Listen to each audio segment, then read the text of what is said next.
Nadreen, Suhail Waraich साहब ने जो धमकियां दी हैं इमरान खान साहब को और पाकिस्तान तहरीके इंसाफ को अपनी तहरीरों के जरिए से, उन धमकियों पे तहरीके इंसाफ का कोई रद्द-ए-अमल नहीं आ रहा और ऐसा लगता है कि शायद तहरीके इंसाफ इनको संजीदा नहीं ले रही या इस पर कोई रद्द-ए-अमल देना नहीं चाहती। देखिए, अगर आप सुहेल वड़ाइच को किसी खाते में ना भी लें या आप ये कहें कि ये एक सीरियस कैरेक्टर नहीं है, हम इनके बारे में बात ही नहीं करना चाहते, तो ये आपकी मर्जी है। लेकिन देखिए, सुहेल वड़ाइच ने जिनसे मुलाकात की वो तो पाकिस्तान के आर्मी चीफ हैं, वो तो पाकिस्तान के फील्ड मार्शल हैं और इस वक्त मुल्क के स्याह और सफ़ेद के मालिक हैं। बल्कि हमेशा से ये फौजी सरबराह जो है वही पाकिस्तान के स्याह और सफ़ेद के मालिक रहते हैं। लिहाजा ये जो फौजी सरबराह ने उनसे मुलाकात की और फिर सुहेल वड़ाइच साहब ने उनकी ख्वाहिशात को या उनकी बातों को अपने कॉलम के अंदर लिख दिया, तो अब सुहेल वड़ाइच साहब के मामले को पाकिस्तान तहरीके इंसाफ को संजीदा लेना चाहिए था। और ऐसे मौके पर जब साले जाफर साहब ने भी एक दावा कर दिया, ये साले जाफर वही सहाफ़ी हैं जो सियासतदानों के कमरों से जिनसी अद्वियात भी निकाल लाते हैं डिक्टेटर्स के कहने पर या उनके अदवार में, और ये मरीम नवाज की कपड़ों की तारीफ भी बहुत करते थे गैर मुल्की दौरों में। तो ये हमेशा से एक लाइन लेते हैं। तो अभी जो है साले जाफर साहब के बकौल पाकिस्तान तहरीके इंसाफ की क़यादत सच्चे दिल से माफ़ी पर गौर कर रही है। मुझे समझ नहीं आती कि ये सच्चे दिल क्या है, ये सच्चे दिल की माफ़ी क्या होती है और ये कैसे, पैरामीटर क्या है, पता कैसे चलेगा कि सच्चे दिल से या झूठे दिल से, ये तो बात समझ नहीं आती। लेकिन तीन चीज़ें जो है ना वो सुहेल वड़ाइच साहब के कॉलम से निकलती हैं या उनकी तहरीरों से निकलती हैं जिन्हें पाकिस्तान तहरीके इंसाफ को संजीदा लेना चाहिए, क्योंकि उन्होंने फील्ड मार्शल से मुलाकात की बाकायदा यूरोप जाके, ब्रसल्स में, अब बल्कि तस्वीर भी उन्होंने जारी की है, वहां जाके मुलाकात की। उसके बाद उन्होंने ऐसी बातें की जिन पे पाकिस्तान तहरीके इंसाफ को नोटिस लेके बात करनी चाहिए। नंबर एक, ये जान से मारने की धमकियां हैं। इसमें जुल्फिकार दी भुट्टो का जिक्र है, तारा मसीह का जिक्र है जिसने फांसी दी थी, या कोई सानिया हो जाएगा इसका जिक्र है। तो ये एक तरह की धमकियां हैं।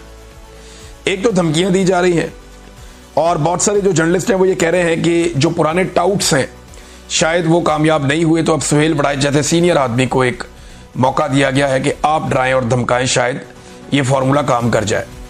दूसरा, आसिम मुनीर साहब से मुलाकात के बाद कहा गया जो भी उनकी तरफ से कहा गया, उससे पहले उन्होंने जो बातें की वो थोड़ी मुख्तलिफ थी, लेकिन ये जो जान से मारने की धमकियां ये आर्मी चीफ से मुलाकात के बाद हैं, तो तहरीके इंसाफ को संजीदा लेना चाहिए। और तीसरा, देखिए, उन्होंने ये भी कहा कि मईशत में, खारजा और दाखिली मामलात में आर्मी चीफ की बदतरीन जो है वो एक इन्वॉल्वमेंट है, ये भी उन्होंने अपने कॉलम्स के जरिए से एतराफ़ किया। लिहाजा पाकिस्तान तहरीके इंसाफ को इसके ऊपर बात ज़रूर करनी चाहिए थी। लेकिन अब आप हर लिहाज से बात कर सकते हैं कि आर्मी चीफ को ये आईनी तौर पे इख्तियार नहीं है कि वो मईशत पे बात करें, वो बात करें खारजी मामलात पे या दाखिली मामलात पे, उनकी ये डोमेन नहीं है, ये सियासतदानों की है। और अगर वो ये कर रहे हैं तो इस पर अपोजिशन ही तनकीद करेगी ना, तो अपोजिशन इस पर बात ही नहीं करती। और मैं हैरान हूँ पाकिस्तान के उलमा इकराम पे, यानी मौलवी हजरात से मेरा ये सवाल है कि मौलवी साहिबान, यानी आपको होश नहीं आ रही? सुहेल वड़ाइच साहब ने अपने कॉलम में लिखकर बताया हर छोटी छोटी चीज़ पे आप जाग जाते हैं, इद्दत वाले केस पे आपको होश नहीं आती। पाकिस्तान के मौलवियों को छोटी छोटी चीज़ों के ऊपर आप उछलना शुरू हो जाते हैं। अब मुझे ये बताएं कि अल्लाह ताला ने फरिश्तों को कहा कि आदम अलैहिस्सलाम को सजदा करो, और पाकिस्तान की एस्टेब्लिशमेंट ने इमरान खान को कहा कि माफ़ी मांग लो। अब ये मिसाल देने का तुक क्या है? यानी क्या पाकिस्तान की एस्टेब्लिशमेंट खुद को खुदा समझना शुरू हो गई है और इमरान खान को इबलीस साबित करने के लिए ये अब कुरान पाक का ये वाला हवाला पेश करेंगे? और जिन लोगों ने माफ़ी मांग ली, क्या वो सारे फरिश्ते साबित हो गए हैं?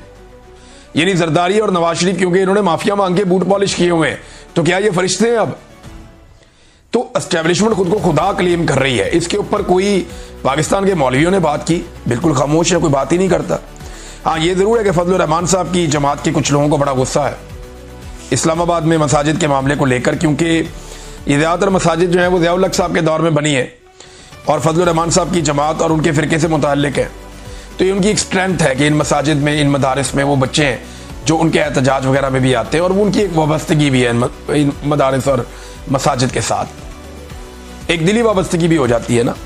तो हाफिज अब्दुल्ला साहब ने कहा जी कि आर्मी चीफ भी हाफ़िज़ कुरान है, मैं भी हाफ़िज़ कुरान हूँ, तो आए कुरान पाक सामने रख के बात कर लेते हैं कि कोर कमांडर हाउस पर एहतजाज और तोड़फोड़ ज़्यादा बड़ा जुर्म था या इस्लामाबाद में एक पुरानी मस्जिद को गिराना ज़्यादा बड़ा जुर्म था? और अगर ग्रीन बेल्ट का मामला है तो ग्रीन बेल्ट पे तो बेशुमार लोगों ने बहुत बड़ी बड़ी चीजें बनाई हुई है, नालों के रस्तों पे बनाई हुई है। वहां से आगाज कर ले, मस्जिद क्यों गिराई गई? फिर हाफिज अब्दुल्ला ने यह भी कहा कि मस्जिद इतनी उजलत में गिराई गई कि कुरान पाक को भी दरगोर कर दिया गया, वहां पे दबा दिया गया जमीन में, कुरान पाक की बेहुरमती भी की गई। और ये उन्होंने ऑन एयर कहा, और फिर रातों रात सफाई करके वहां पे दरख्त भी लगा दिए गए। अब आप नाज़रीन अंदाजा कीजिए कि जो इतनी ताकत रखता है वज़ीर दाखिला, या इतनी कुदरत रखता है, या चीज़ों को ऐसे कंट्रोल करता है कि रातों रात मस्जिद और मदरसा हटा के वहां पे सीधा मैदान बना के वहां पे रातों रात दरख्त लगा के वो साबित कर देता है कि यहां तो कुछ था ही नहीं। तो जब 26 नवंबर 2024 को इस्लामाबाद डी चौक में गोली चली और वहां पे लाशें पड़ी थी, तो इनके लिए फिर लाशें गायब करना और उस जगह को साफ करना, धोना और पहले जैसा बना देना कौन सा मुश्किल था? वो ये भी कर सकते हैं। जो ये कर सकते हैं इतना बड़ा काम, तो वो काम भी इनके लिए कोई मसला नहीं था। उठाओ और गायब कर दो, हर चीज साफ कर दो। लिहाजा ये फजलुर रहमान साहब की पार्टी इसके ऊपर थोड़ी सी गुस्से में है, लेकिन मौलवी हजरात जो आर्मी चीफ से मंसूब एक चीज सोहेल वड़ाई साहब ने की है उसके ऊपर अभी तक बात नहीं कर रहे। हम इंतजार करेंगे कि कौन से मौलवी इसके ऊपर बात करते हैं। नाज़रीन, इमरान खान साहब तो डील नहीं कर रहे। ये जो ख्वाहिश है ना माफी की, ये बहुत पुरानी है, बहुत पुरानी है। एस्टेब्लिशमेंट हमेशा से चाहती है कि सारे उनसे माफी मांगे। जब अभी मेरी आज बात हो रही थी हैदर मजीद से, ये इमरान खान साहब के साथियों में से एक है, ISF के भी रहे, वकला तंजीमों के भी रहे, और ये हसन नियाज़ी के साथ ये गिरफ्तार हो गए थे और इन्हें फौजी अदालत में रखा गया था। फौजी कस्टडी में फौजी अदालत ने इनको सजा दी थी और उसके बाद जेल से रिहा होकर आ गए। उन्होंने मुझे चंद बड़ी अजीब चीज़ें बताई। एक तो उन्होंने बताया जैसे उन पर टॉर्चर किया जाता था, जो मिलिट्री कस्टडी में उनके साथ ज्यादतियां हुई वो उन्होंने मुझे बताई। और फिर उन्होंने मुझे ये बताया कि हमें जब सजा सुनाई गई तो हम जेल में थे। अब सजा सुनाने का तरीका ये था कि हमें बुलाया जाता था, वहां पे वो लोग मौजूद होते थे, मिलिट्री की जो अदालत के लोग हैं वो भी, और साथ में जो जेल का अमला वो भी, और वहां पे एक सिपाही खड़ा हुआ था जो सजा सुना देता था। यानी जितने भी लोगों को फौजी अदालत ने सजा सुनाई है वो सारी की सारी सजा सिपाही ने सुनाई है। अंदाजा करें आप, अदालतों में सजाएं जो सुनाते हैं वो जज सुनाते हैं, लेकिन यहां पे जो सजा सुनाई है वो एक सिपाही ने सुनाई है। वो बुलाते थे बंदे को, खड़ा करते थे, उसे कहते थे जनाब आपकी इतनी सजा है, ये जुर्म है, अब आप जाए। और ये सजा जो सुनाता था ना, वो एक नॉर्मल सा सिपाही था जो ये सुना रहा था। उसके बाद हैदर मजीद ने मुझे बताया कि चंद दिन के बाद हमारे पास वही लोग आए और एक माफीनामा लिख कर लाए। उन्होंने कहा जी आप ये माफीनामे पे दस्तखत करें और हम चीफ साहब को ये माफीनामा भेजेंगे तो वो आपकी सजा माफ कर देंगे और आप बाहर आ जाएंगे। तो हैदर मजीद ने कहा जी मैंने उन्हें माफीनामा जो खुद लिख कर दिया, उसकी जगह पे मैंने उस पर यह लिख कर दिया कि, और चीफ जस्टिस ऑफ पाकिस्तान को लिख कर दिया कि मैं खुद एक वकील हूं, मैं कानून को जानता हूं और मेरी उम्मीद पाकिस्तान के चीफ जस्टिस से है, अदालतों से है, और मैंने कुछ ऐसा नहीं किया और मैं किसी चीज की माफी नहीं मांगता और ये हमें सजा भी गलत हुई है। तो उसने अपना मौक़िफ़ पूरा लिख के भेज दिया। वो मौक़िफ़ आज तक कभी हमारे सामने नहीं आया, लेकिन हैदर मजीद ने मुझे ये बताया। तो माफी मंगवाने का शौक कितना आप देखें कि उधर उनको सजा सुनाई, फिर उनके पास खुद ही कागज लेकर जा रहे हैं कि आप हमसे माफी मांग लें, आपकी बड़ी मेहरबानी हो।